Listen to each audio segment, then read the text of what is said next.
Good to see everybody. Hope everybody's having a truly wonderful and blessed day. Sorry if I'm looking a little bit rougher than normal. It's just been one of them days. It's just kind of a hot and sweaty day.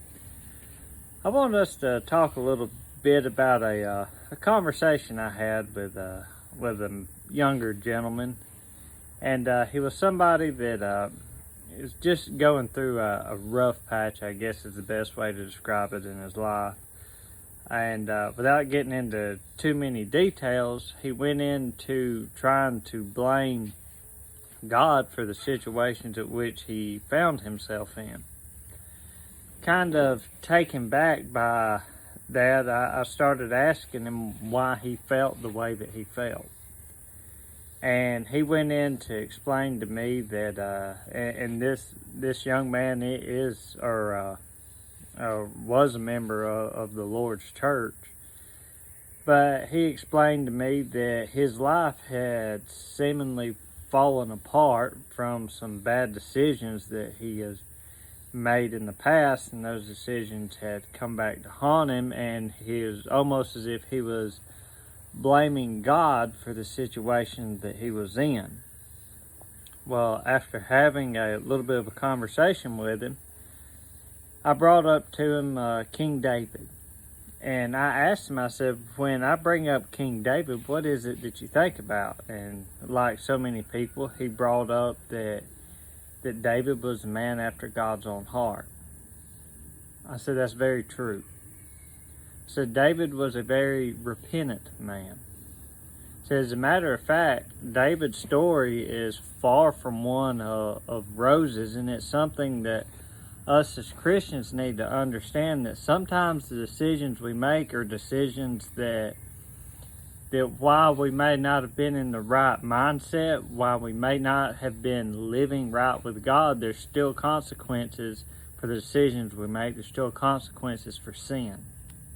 You look at King David, who was called the man after God's own heart. After his sin with Bathsheba, there was consequences. There was consequences really from then on out throughout the rest of his life, from not being able to build the temple, to his child dying, to the murder that he had caused, to his sons that were basically turning his world upside down. And then you look at Moses, and the consequence for Moses' actions was not being able to enter into the promised land. The best example I know of explaining of what it is that I'm trying to say is a young man that I knew, and this young man had a pretty rough life. And he became a member of the Lord's church, but he couldn't outrun the things that had happened to him in his life. And this young man, instead of taking a situation that was bad and making it worse, you see, the young man had to go to prison, and he was converted, but he still had to serve his time. And even the judge himself said that he had never seen a more repentant person in his life. But the young man looked at all of us, and he told us very simply that the things that he had done, and that he needed to serve his time.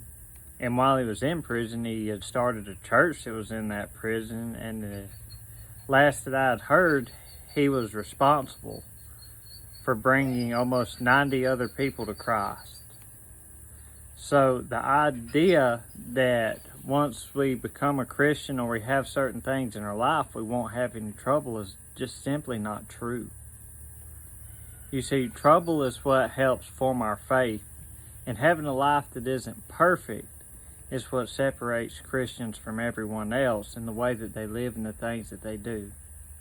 King David was called a man after God's own heart, not because he was perfect, not because he made every right decision, but the way that he handled the decisions that were before him. He was far from a perfect man. Now, each and every one of us have certain things in our life that are not right. They're not perfect. There's not a single perfect person except for Jesus himself that has walked this earth.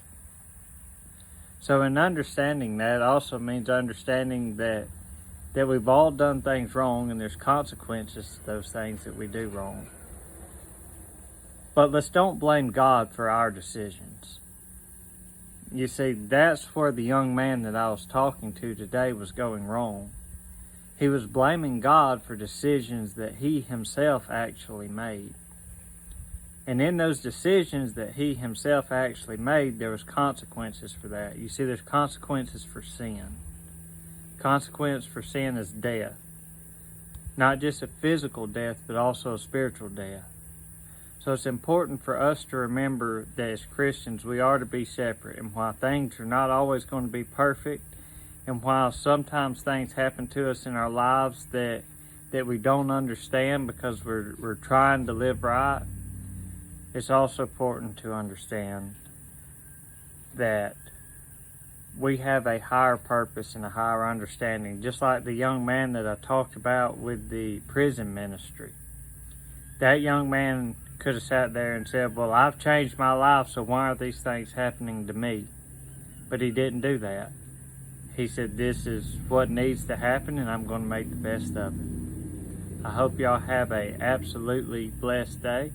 I hope you have a blessed Wednesday, and I can't wait to see y'all again on Sunday. Thank you.